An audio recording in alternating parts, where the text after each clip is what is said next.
Hello दोस्तों, welcome to बायोडिक्शन 3.14। मैं आपका बहुत बहुत स्वागत करता हूं मेरे इस यूट्यूब चैनल पर। ये हमारी सीरीज का सेकंड लेक्चर है। हम चैप्टर नंबर फर्स्ट कर रहे थे। So in the last lecture I introduce you with the structure of the flower, और साथ में ही मैंने आपको एंडोशियम भी पढ़ाया था, मतलब मैंने आपको स्टेमन पढ़ा दिया था।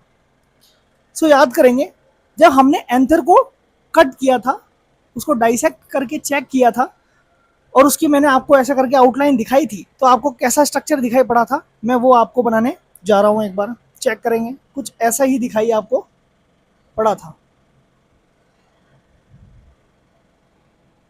कुछ ऐसा स्ट्रक्चर आपको देखने को मिला था। इसके अंदर मैंने आपको कहा था, ये बीच में एक लाइन होती है, ठीक है। ये लोब नंबर फर्स्ट होता है, ये लोब नंबर सेकंड होता है, ठीक है। यहाँ पर भी एक थीका होती है, ये थीका होती है, एक थीका और थीका, ये वाला एरिया थीका है, थीका थीका और थीका। यहाँ पर आपको 4 लेयर देखने को मिली थी। सबसे बाहर वाली लेयर का नाम था एपिडर्मिस, जैसा कि आपने कल देखा था, और साथ में ही अंदर वाली थी एंडोथीशियम। उसके अंदर कौन सी थी? Middle layer.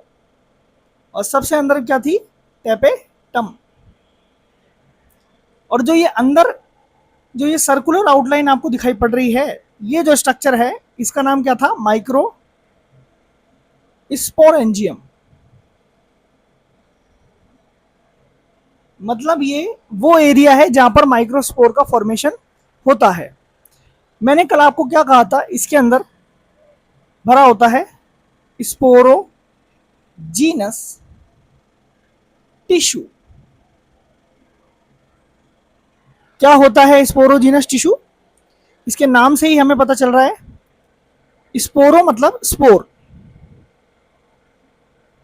जीनस मतलब है जनरेशन। ऐसा टिश्यू भरा हुआ है जो क्या करता है? स्पोर का जनरेशन करता है। इसके अंदर जितनी भी सेल्स होती हैं, सारी की सारी सेल्स के बारे में एक खास बात है। इसके अंदर देखेंगे, यहाँ पर कॉम्पैक्टली पैक्ड है, कॉम्पैक्टली पैक्ड है, एकदम बहुत ही टाइटली पैक हो रखी है इसके अंदर की सारी सेल्स।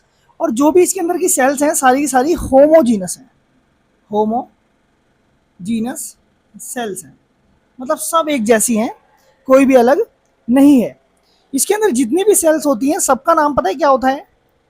पी एम सी, या फिर मैं इसको एम एम सी भी कह सकता हूं। What do mean by PMC? PMC is what? Pollen mother cell. और एमएमसी क्या है? Microspore mother cell. तो ये एक मदर सेल है, और ये कैसी होती है? प्लॉइडीन की 2n होती है, मतलब इसमें क्रोमोसोम का नंबर पूरा होता है, ठीक है। ये पीएमसी और एमएमसी के बारे में आपकी बुक एनसीईआरटी कहती है कि ये सारी की सारी सेल्स पोटेंशियल पोलन होती है, पोटेंशियल पोलन होती है। मतलब इन हर एक सेल के पास में इतनी औकात है कि आगे जाकर क्या बना सकती है? माइक्रोस्पोर, या फिर मैं कह सकता हूं पोलन ग्रेन बना सकती है, ठीक है। मैं इसमें से सिर्फ और सिर्फ एक सेल को उठा लूंगा। मैंने यहां पर क्या उठा ली? एक पीएमसी उठा ली है। यहां पर मैंने एक पीएमसी उठा ली है। इस पीएमसी ने यहां पर क्या किया? मियोसिस फर्स्ट किया। जैसे ही इसने यहां पर मियोसिस फर्स्ट किया, ये सेल डिवाइड होकर कितनी बन गई? 2। ये सेल की प्लॉइडी यहां पर 2n थी ना, तो यहां पर क्या हो जाएगी? n और n। बिकॉज आप जानते हैं मियोसिस फर्स्ट जो होता है वो एक रिडक्शनल डिवीजन है। इसमें क्रोमोसोम की जो प्लॉइडी होती है वो आधी हो जाती है। तो 2 सेल्स बनी है, और दोनों की दोनों कैसी बन गई? n और n। अब होगा मियोसिस सेकंड। जैसे ही मियोसिस सेकंड होगा, तो इधर टोटल कितनी सेल्स बन जाएगी? 4 सेल्स बन जाएगी, और ये चारों की चारों सेल्स आपस में जुड़ी होगी, ठीक है। ये बन गया आपके पास में, पता है क्या? Pollen tetrad. आपकी बुक इसको क्या लिख के देती है? Pollen tetrad. ये 4 पोलन बन गए आपके पास में, और टेट्राड मतलब ये 4 सेल्स हैं, ठीक है ना। और ये आपस में जुड़ी हुई है, ये आपस में चिपकी हुई है। और ये चिपकी हुई किससे है? तो आपकी बुक उसका नाम लिख के नहीं देती है, लेकिन हम बता देंगे नाम, ठीक है। उसका नाम है कैलस। ये एक चिपचिपा पदार्थ होता है जिससे ये चारों के चारों पोलन जुड़े हुए होते हैं। पता है आपने क्या पढ़ लिया अभी? माइक्रो स्पोरोजेनेसिस पढ़ ली है आपने, माइक्रोस्पोर बना लिया है। अभी ये माइक्रोस्पोर चारों आपस में जुड़े हुए हैं क्योंकि इनमें कैलस चिपका हुआ है। कुछ समय बाद में जब ये मैच्योर हो जाएंगे तो ये कैलस इनसे अलग हो जाएगा और ये चारों के चारों पोलन अलग हो जाएंगे, या मैं कह सकता हूँ ये चारों के चारों माइक्रोस्पोर अलग हो जाएंगे। मतलब जब ये मैच्योर हो जाएंगे तब ये हो जाएंगे डिहाइड्रेट, तो ये चारों के चारों जो पोलन है ये अलग हो जाएंगे। और एंथर जब फटेगा तो इसमें से थाउजेंड्स ऑफ पोलन बाहर निकलेंगे। एक बार जब एंथर फट जाता है तो उसमें से बहुत सारे पोलन बाहर निकलते हैं। तो देख लीजिए ये आपने क्या बना लिया यहाँ पर, माइक्रोस्पोर। हमने कर ली माइक्रोस्पोरोजेनेसिस। क्या बना लिया हमने? माइक्रोस्पोर बना लिया है, माइक्रोस्पोर बना लिया है हमने। सो हमने माइक्रोस्पोर टेट्राड अब बना लिया है। अब हम माइक्रोस्पोर का स्ट्रक्चर देखने जा रहे हैं, एकदम डिटेल स्ट्रक्चर है ना। तो हम टॉपिक है हमारे पास में स्ट्रक्चर ऑफ पोलन ग्रेन, क्योंकि पोलन ग्रेन माइक्रोस्पोर को ही कहा जाता है। अगली बात समझ में। अब हम एक बार माइक्रोस्पोर का डायग्राम बना लेते हैं, देखेंगे एक बार।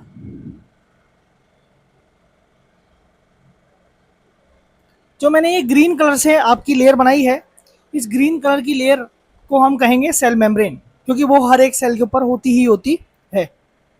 इसके बाद में इसके ऊपर एक लेयर बना रहा हूं मैं, जिसका नाम मैं क्या रखना चाहता हूं, इंटाइन।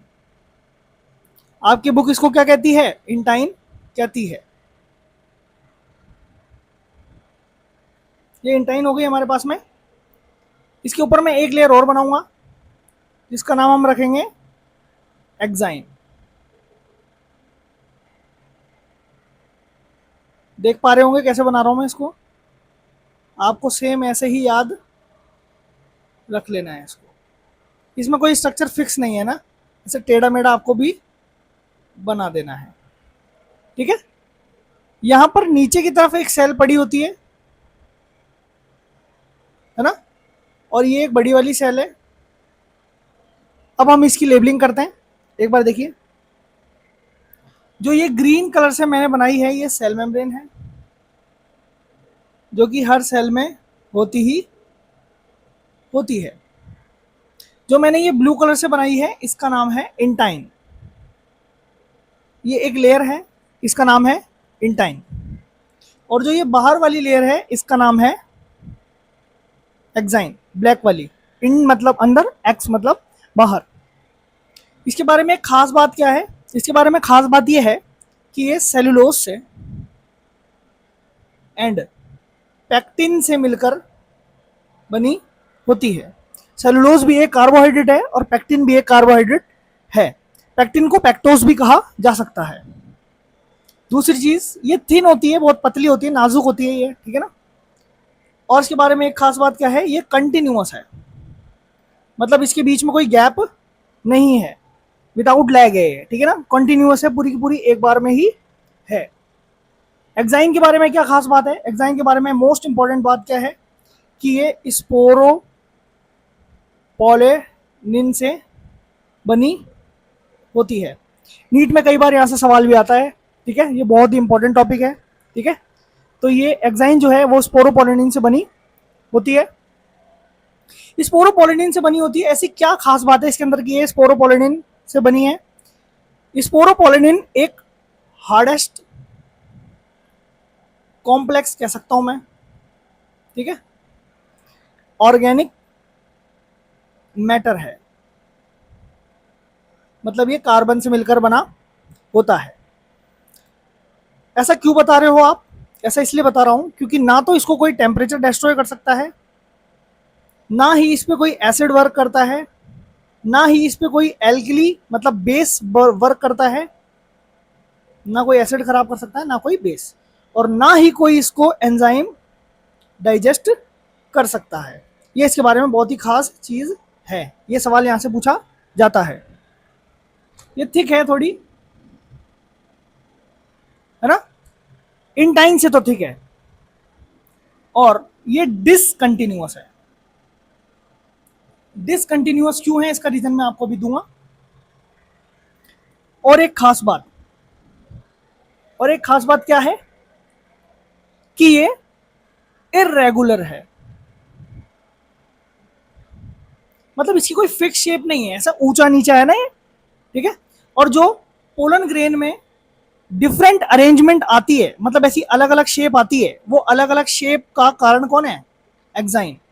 एक्साइन ही ऐसे ऊंची नीची होती है, इस वजह से पोलन ग्रेन आपको ऊंचा नीचा ऐसा दिखाई पड़ता है माइक्रोस्कोप के नीचे। अब बात करते हैं डिसकंटिन्यूअस की, ये डिसकंटिन्यूअस क्यों है, इसमें बीच बीच में गैप क्यों है, ये पूरे में क्यों नहीं है। क्योंकि ये गैप जो है इनका नाम होता है जर्म पोर। ये जर्म पोर क्या होता है और ये क्यों जरूरी है वो देखते हैं। जर्म मतलब होता है जर्मिनेशन, और पोर मतलब होता है छिद्र। तो जो ये छेद है ये जर्मिनेशन के लिए है। मैं आपको कह रहा हूं कि एक्साइन स्पोरोपोलिनिन से बनी हुई है, हार्ड है, कॉम्प्लेक्स है, ऑर्गेनिक मैटर है। ना इसको कोई टेम्परेचर खराब कर सकता है, ना कोई इसको एसिड, ना कोई बेस, ना कोई एंजाइम। जब इसको कोई तोड़ ही नहीं सकता, तो अंदर से जब पोलन ट्यूब बाहर निकलेगी, तो पोलन ट्यूब अगर ये एक्साइन पूरी होगी, कंटिन्यूस होगी, तो इसको तोड़ के बाहर निकलेगी कैसे, समझ में आई नहीं है बात। तो इंटाइन को तो तोड़ देती है, क्योंकि इंटाइन तो थिन है ना, बहुत नाजुक होती है, लेकिन एक्साइन तो हार्डेस्ट ना।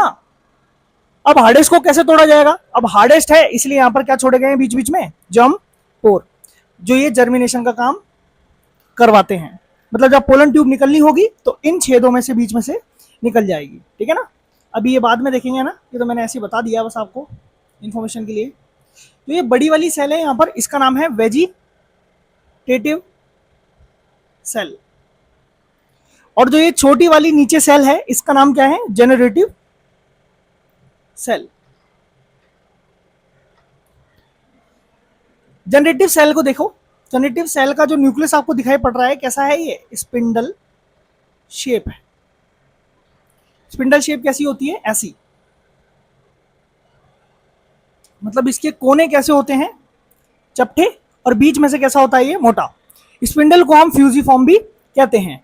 हमारी कार्डियक सेल्स नहीं, सॉरी, हमारी स्मूथ मसल्स में जो सेल्स होती हैं वो स्मूथ मसल्स कैसी होती है, ऐसी ही होती हैं, स्पिंडल शेप की होती हैं, ठीक है। ये नीचे की तरफ पड़ा हुआ है, किसके नीचे की तरफ पड़ा हुआ है, वेजिटेटिव सेल के नीचे की तरफ पड़ा हुआ है।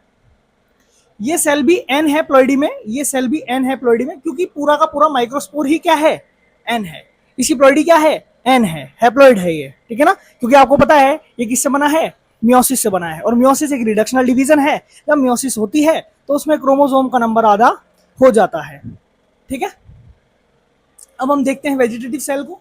वेजिटेटिव सेल का नाम ही वेजिटेटिव है ना। वेजिटेटिव का मतलब क्या है, ये खाना प्रदान करती है। किसको खाना प्रदान करती है, इस जनरेटिव सेल को। जनरेटिव सेल को खाना देना क्यों है, क्योंकि जनरेटिव सेल ही वो सेल है जो आगे डिवाइड करके क्या बनाएगी, गैमेट बनाएगी। कौन से गैमेट्स बनाएगी, मेल गैमेट, ठीक है ना। ये मेल गैमेट बनाएगी, तो इसको खाना चाहिए काम करने के लिए, तो खाना कौन देगा, वेजिटेटिव सेल। तो वेजिटेटिव सेल खाना कैसे दे देती है, इसमें कोई खास बात है क्या। मैंने आपको पहले भी बताया था कि जो भी सेल्स खाना देने का काम करती हैं, खाना प्रोवाइड करती हैं, उनकी खास बात क्या होती है, उनकी खास बात होती है उनमें होता है डेंस साइटो, आपकी बुक लिखती है डेंस प्रोटोप्लाज्म, डेंस प्रोटोप्लाज्म। इनके अंदर क्या होता है, डेंस प्रोटोप्लाज्म होता है। और एक खास बात और लिख के देती है इसके बारे में, जो इसका न्यूक्लियस है वो इरेगुलर है, इरेगुलर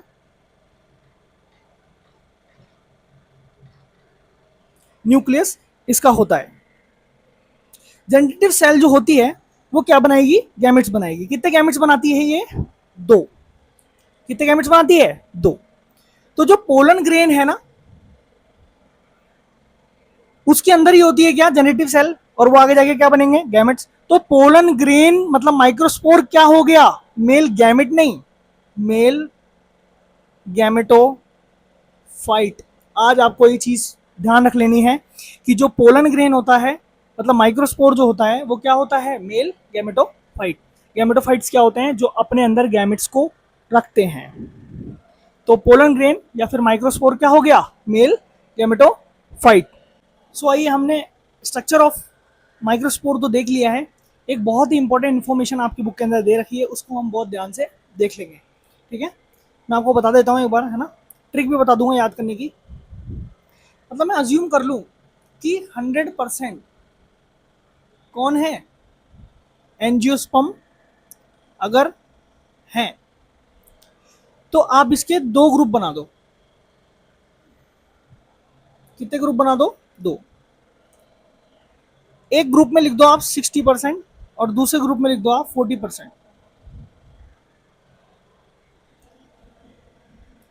सो जो 60% एंजियोस्पर्म होते हैं ना, वो भी स्टिग्मा पर गिरेंगे। अच्छा, टोटल सारे के सारे ही तो स्टिग्मा पर जाके ही तो गिरेंगे पोलन ग्रेन। इनके जो पोलन ग्रेन है वो जाकर गिरेंगे कहां पर? स्टिग्मा के ऊपर ही तो गिरेंगे। तो जो 60% एंजियोस्पर्म होते हैं, उनके जब पोलन ग्रेन स्टिग्मा के ऊपर गिरते हैं, तो वो कौन सी सेल्ड स्टेज में गिरते हैं? तो वो गिरते हैं टू सेल्ड स्टेज में। कितनी सेल स्टेज में गिरते हैं? टू सेल स्टेज में गिरते हैं, जिसमें एक सेल होती है इनके पास में जनरेटिव सेल, और एक क्या होती है इनके पास में? Vegetative cell. मतलब जनरेटिव सेल अभी डिवाइड नहीं हुई है, मतलब इसने अभी गैमेट नहीं बनाए हैं। ये गिर जाएगा, उसके बाद में डिवीजन होगा, तब जाकर यहाँ पर कितने गैमेट बनेंगे?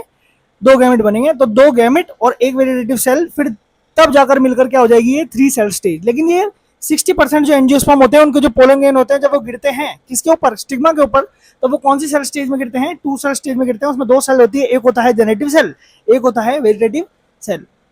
और बाकी के बचे हुए 40% जब गिरते हैं जाकर किस पे? स्टिग्मा के ऊपर, तो वो गिरते हैं थ्री सेल्ड स्टेज में, जिसमें से दो तो क्या होते हैं इनके पास में?